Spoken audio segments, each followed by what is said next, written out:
Bonjour, je m'appelle Viviana et je suis étudiante de français 2. On va parler sur la vie de Rousseau, un des personnages les plus importants de la francophonie, dans ce documentaire pour le sujet de l'histoire. Alors, on parlait de la vie et œuvre de Jean-Jacques Rousseau. Il est né à Genève le 28 juin 1712. Sa famille était d'origine française. Jean-Jacques, ayant perdu sa mère dès sa naissance, a été d'abord élevé par son père et qui lui faisait lire avec lui des romans d'aventure et les vies de Plutarque.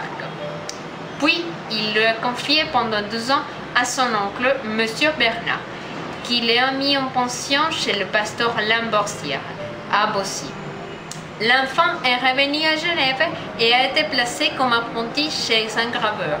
Mais un jour, il est rendu chez le curé de Confignon, petit village à 2 lieues de Genève, et lui déclara qu'il voulait se convertir au catholicisme.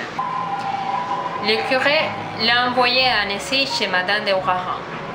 Quand il quitte Turin, Jean-Jacques a cherché à gagner sa vie, mais après plusieurs mésaventures, il retourne chez Madame de Rohan qui lui donne l'hospitalité à Chambéry, puis à sa maison de Champagne des Charmettes. Là, il lit, il regarde la nature et il rêve. En 1740, il avait 28 ans, il accepte une place de précepteur chez Monsieur de Mably à Lyon. Mais il ne réussit pas. Et enfin, il arrive à Paris avec quelques louis qui lui a donné Madame de Rohan et un nouveau système de notation musicale qu'il veut présenter à l'Académie des sciences. Il fait la connaissance de Diderot, puis de quelques financiers. On le fait entrer comme secrétaire chez Monsieur de Montaigne qui partait pour l'ambassade de Venise. Au bout d'un an, prié avec son chef, il est de retour à Paris. Donc il accepte une autre place de secrétaire chez Madame Dupin, femme d'infirmière générale. C'est le moment montant de son existence. Et compose de la musique. Il semble s'accommoder fort bien de mœurs et de vices de cette société qu'il flétera bientôt. En 1750, il se rappelle brusquement philosophe paradoxal et écrivain de génie en publiant son discours sur les sciences et les arts, sujet proposé par l'Académie de Dijon. Son succès était qu'il se sent forcé de mettre sa vie d'accord avec ses principes. Il rompt avec le monde, c'est le jeu dans un mansarde, et gagne sa vie en copiant de la musique. Puis il se rend à Genève où il est reçu comme un grand homme. En 1755, Rousseau compose un second discours sur l'origine de l'inégalité parmi les hommes, et ce discours ne fait pas moins de prix que le précédent. Il accepte alors de Madame d'Épinay un pavillon situé sur la forêt de Montmorency, l'ermitage, non loin du château de la Chevrette. Là, au milieu de la nature, il commence 3 grands ouvrages, l'Émile, le contrat social et la nouvelle Éloise. Mais bientôt, il se croit persécuté par Madame d'Épinay et par tous ceux qui sont reçus chez elle, et il quitte l'ermitage en décembre 1757. Il s'installe alors à Montmorency, d'abord dans le village, puis dans le château du maréchal de Luxembourg.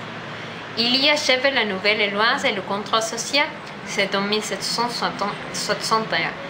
L'Émile, à son tour, va paraître quand le Parlement fait saisir l'ouvrage et ordonne d'arrêter l'auteur. Rousseau quitte la France et se réfugie en Suisse. On le voit successivement à Ybertin, à Moitiers, où il s'habille en arménien, dans l'île Saint-Pierre sur le lac de Vienne. Partout, il s'est fait des ennemis. En 1766, il part pour l'Angleterre, où il avait appelé le philosophe David Hume. Mais il ne tarde pas à se prier avec lui. Il revient en France et après quelques étapes en Normandie, à Lyon et à Montcalm, il s'installe de nouveau à Paris. Il habite alors à la rue Platière, qui porte aujourd'hui son nom, et il se remet à copier de la musique. Un de ses admirateurs, M. de Girardin, l'a emmené le 20 mai 1778 dans ce château d'Hermonville. C'est là que Jean-Jacques est mort d'une attaque d'apoplexie le 2 juillet 1778. On l'a enterré, selon son vœu, de l'île de Peuplières, au milieu du parc de ce château. En 1701, ces restes ont été transportés au Panthéon. Rousseau a exprimé ses théories philosophiques dans tous ses ouvrages, mais plus particulièrement dans ses deux discours, dans Lettres sur le spectacle et dans le contrat social.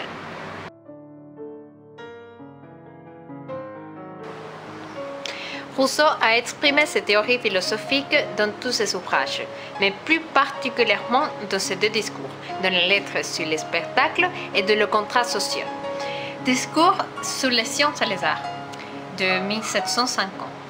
Le discours, il faut prendre encore ce mot dans ce sens latin, comme exposé ou dissertation, se compose de deux parties. La première est un exposé historique, une suite d'exemples tirés de Sparte, d'Athènes et de Rome. Ici se place la prosposée des Fravicus et des États modernes. La seconde est l'explication théorique philosophique de cette loi constatée par l'histoire.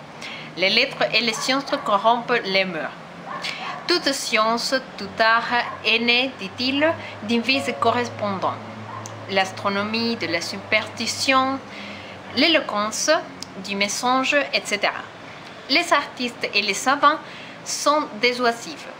La lecture amollit le courage, pervertit l'imagination. Ce n'est pas que Rousseau veuille ramener l'humanité à la barbarie. Il rend hommage au grand génie et surtout il juge que dans l'état actuel de la société, les lettres et les sciences sont devenues nécessaires. Mais il engage la majorité des hommes à se défier de cette séduction et leur conseille de chercher à bien faire plutôt qu'à bien dire. Discours sur l'origine de l'inégalité parmi les hommes de 1755. Cette fois, ce n'est plus une déclamation, mais un ouvrage raisonné et vraiment philosophique. On sent que Jean-Jacques, désormais célèbre, ne se soucie plus d'arracher un prix à des académiciens de province, mais qu'il écrit pour exprimer sa pensée. Rousseau commence par tracer un tableau idyllique de l'homme primitif, à l'état de nature, être simple, robuste, n'ayant des instincts, indépendant et heureux, jouissant de sa force et le tempérant par la pitié. Mais le sentiment de perfectibilité gâte tout. Les hommes s'associent, forment des familles, construisent des suites, se disent maîtres du terrain qu'ils cultivent, et là, les jalousies, les rivalités, l'anarchie.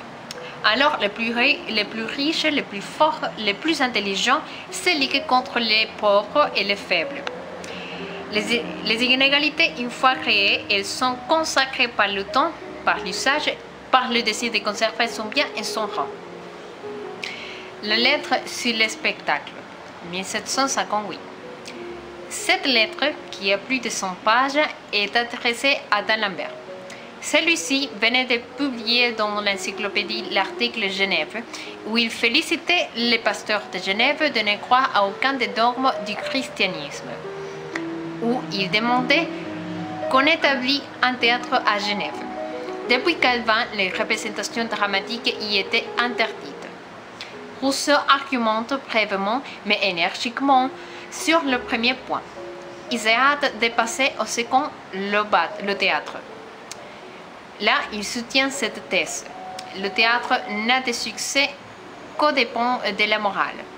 La tragédie ne peut réussir qu'en excitant nos passions, et la comédie qu'en nous faisant rire de la vertu. Il insiste tout particulièrement sur le misanthrope de Molière, ou l'Henri d'Alceste qui est vertueux. On peut lui répondre que l'Henri non pas de la vertu d'Alceste, mais des contradictions du personnage qui fait souvent des maladroites applications de la vertu. La thèse, dans son ensemble, est défendue avec logique et avec éloquence. Mais Rousseau, là comme ailleurs, peut jeter par des sophismes de généralisation. Le contrat social, 1762.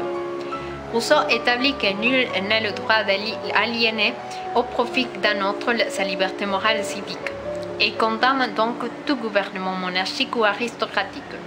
Mais l'homme aliénera sa liberté au profit de la communauté. Chacun se donna à tous, ne se donne à personne.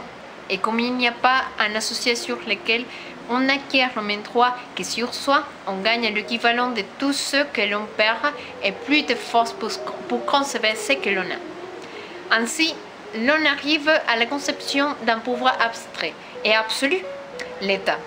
Pour mesurer les dangers d'une pareille doctrine, il suffit de ne pas oublier que le jacobinisme conventionnel s'est réclamé hautement du contrat social.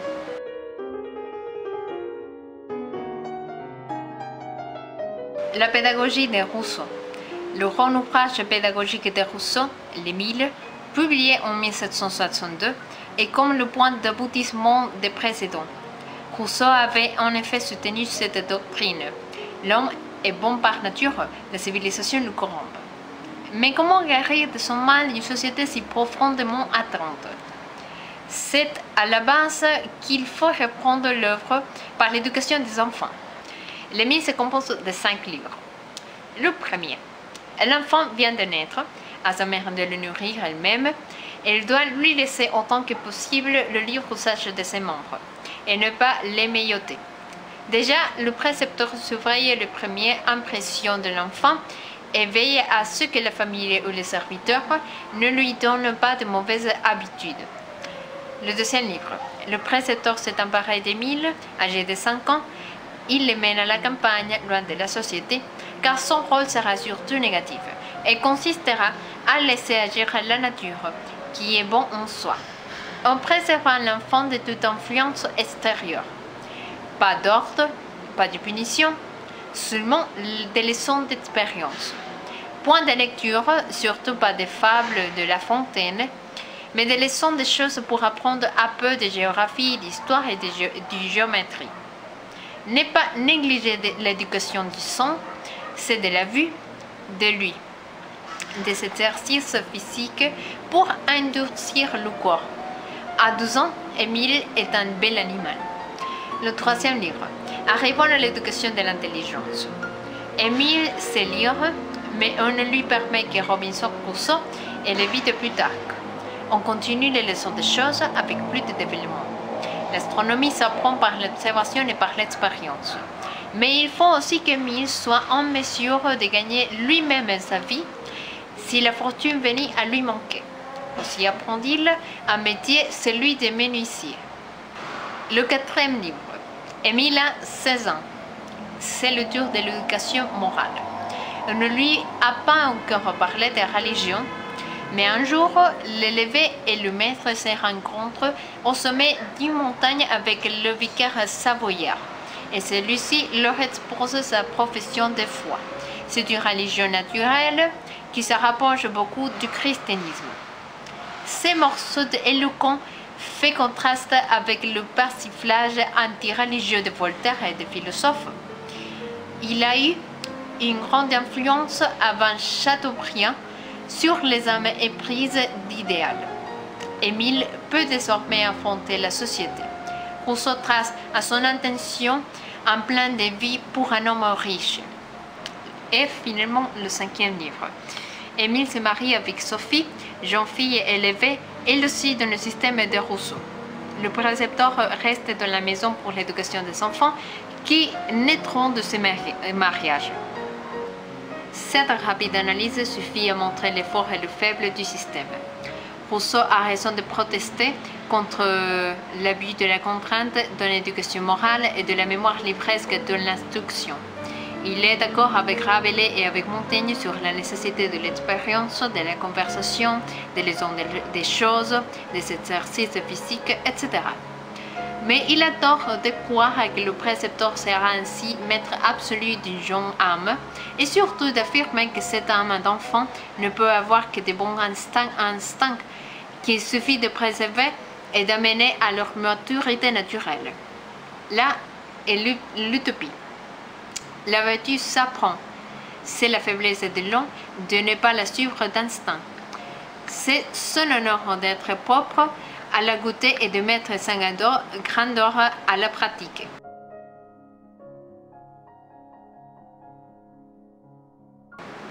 Le romantisme de Rousseau. Rousseau est déjà romantique, d'abord parce qu'il fait de la littérature personnelle. Ce sont des impressions à lui qu'il vous donne dans tous ses ouvrages. La deuxième, par la façon dont il sent et peint la nature.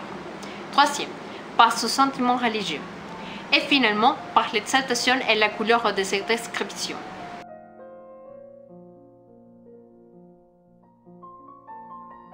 Le style de Rousseau. Ce n'est plus la clarté de Voltaire, mais ce n'est pas non plus sa sécheresse élégante. Rousseau écrit dans une langue mêlée, inégale. Sa syntaxe est souvent lourde et pénible. Sa phrase sont la rhétorique, la déclamation et l'emphase. Mais il a fait rentrer dans notre littérature l'éloquence et le pittoresque. Lisez à haute voix la prose posée de Favicue, la seconde partie du discours sur l'inégalité, la profession du foi du vicaire savoyard, les lettres à Monsieur de Malesberg.